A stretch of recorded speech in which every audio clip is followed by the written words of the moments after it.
때까지 한 4년 약간 안 되는 기간 동안 실록에서 이런 기사를 45개까지 찾았습니다. 45개? 네, 그러니까 1년에 10개가 조금 넘는 빈도로 나오고 있는 거죠. 어떻게 해요? 아무리 상황이 뭐 살아있다고 해도 그래도 일국의 왕인데 왕이 저렇게 진짜 별거 아닌 것까지도 다 이렇게 일일이 다 물어봐야 되나요? 근데 이 정도면 사실 정말 신하들이 엄청 무시했을 것 같아요. 그렇죠? 그러니까 무시했다는 지금 그 증거인 거잖아요. 맞습니다. 예. 신하들이 왕 앞에 싸웁니다. 왕 앞에서요? 김점이라는 신하가 앞에 있는 다른 신하한테 너는 장차 수레에 찢겨 죽을 거야.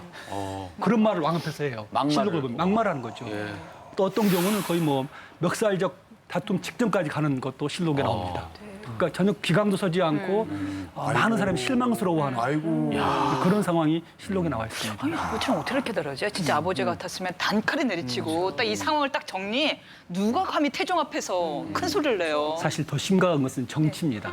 이렇게 뭐 아버지께 여쭤볼 수 있지만 세종 왕이 됐는데 전혀 국가 기강이 서지 않아서 한편으로 어떤 제주도에 곡식을 보냈는데 파손된 것이 무려 한 달이 지나서야 보고가 들어옵니다. 굉장히 중요한 문제가 보고가 늦게 들어오고 약간 국방 정책에서 무시를 당해요. 그런데 뭐 수군을 다 없애고 육군만 가지고 나라를 지키자고 그래요. 우리는 그렇게 다도회가 많은데 바로 발막 받죠. 어떻게 수군을 버립니까? 라고 해서 초반부는 세종이 이렇게 우리가 나중에 생각하는 50대 그런 왕이 아니고 많은 헤매고 당황하는 그런 모습이 나옵니다. 이순신 장군이 사라질 뻔했네요. 근데 세종하면 뭐 집현전을 만들고 한글을 창제하시고 그런 분으로 알고 있는데 왜 이렇게 초반에는 모자란 모습을 네. 보이셨나요? 네. 너무 준비 없이 갑자기 왕이 된 것이 가장 큽니다. 양녕대군이 폐위되고 네. 그 충령이 갑자기 세자가 됐죠. 세자가 된 것도 갑자기 됐는데 그로부터 불과 2달 뒤에 왕이 됩니다. 예?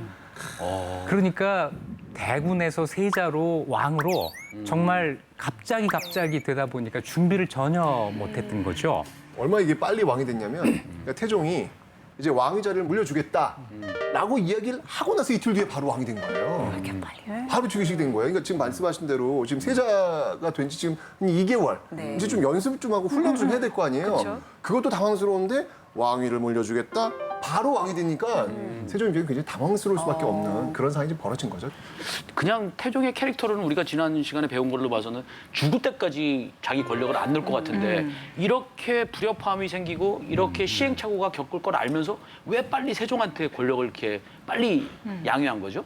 보통 드라마에서는 뭐 암에 걸렸다. 네, 불치병에 그러는데 걸렸는데 그래서 예. 물론 이제 태종도 건강할 이유를 내세웁니다. 그런데 더 큰 중요한 정치적인 이유가 있었습니다.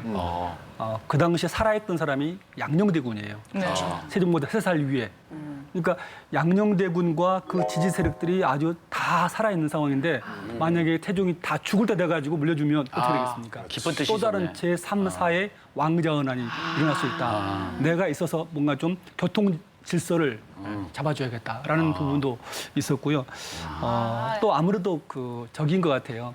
내가 좀 여러 가지 경험을 했는데 살아서 좀 내 아들한테 교육을 시켜서 정치는 이런 거고 채권은 이게 다르다. 이런 부분들을 좀 가르쳐주고 싶었는 그러니까 견습 정치, 견습 시기를 좀 보여주려고 했다.